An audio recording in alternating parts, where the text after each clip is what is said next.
brothers and sisters, and friends, and I see some enemies.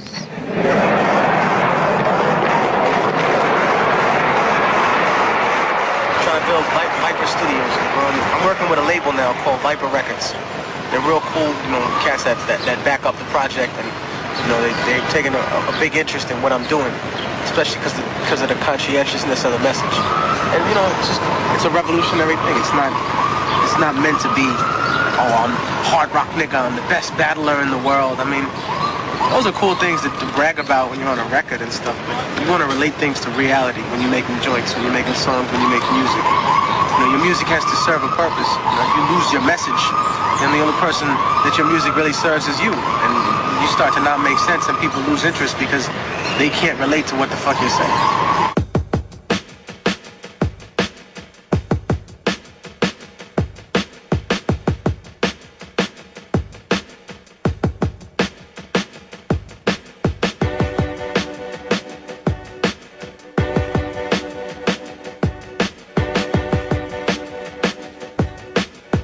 Viper Records, giving me all my masters.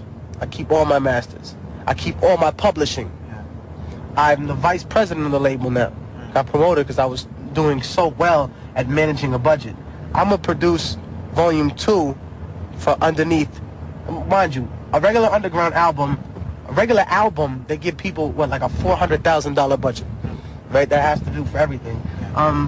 Next left, make a left.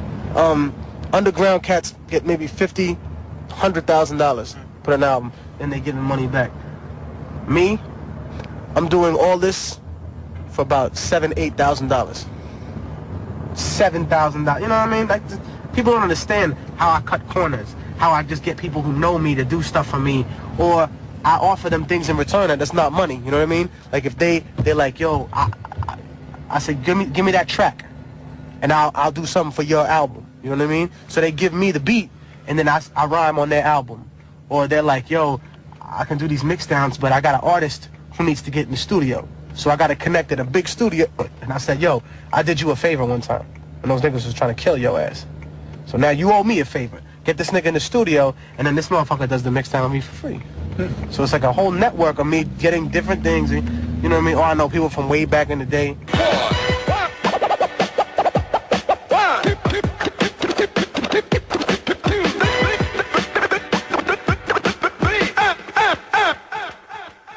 I spit heat like the deserts of Saudi Arabia.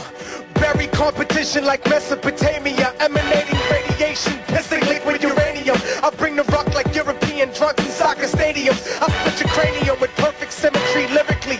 If you're not the illest, then you don't deserve to spit with me. OBS obliterating bastards sacrilegiously. I sacrifice niggas who talk shit ritualistically, meticulously making all my rivals suicidal. Like white suburban kids on acid reading the satanic Bible. My arrival is genocidal, like Christopher Columbus, exterminating races of whack MCs that walk among us. I just begun to bust. I'll make the place open candela. These racist cops wanna lock me longer than Nelson Mandela. Pissed off, I'm making hella paper east to west coast, and I treat the law in this country like a motherfucking joke. Cause if I'm willing to smoke the president while he's sniffing his coke, you know it don't mean shit to me to cut a fucking cop's throat. Jean Grey, Pumpkinhead, Immortal Technique, DP1, tell them what the fuck we about to do. Shit on the whole industry.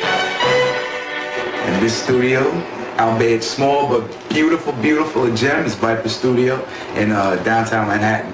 No leader.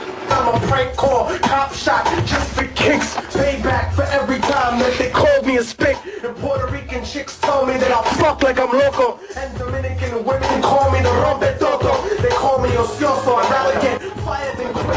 I get unemployment, you work, and we making the same shit. How dare you niggas criticize the way that I spit? You coffee shop revolutionary son of a bitch. But you know what the fuck I think is just pathetic and gay. When niggas speculate, what the fuck Pac would say. You don't know shit about a dead man's perspective and talking shit against your neck bone. Disconnected, disrespected. Niggas don't show no love. Why you trying to be hardcore? You fucking homo thug? And don't be sensitive and angry at the shit that I wrote.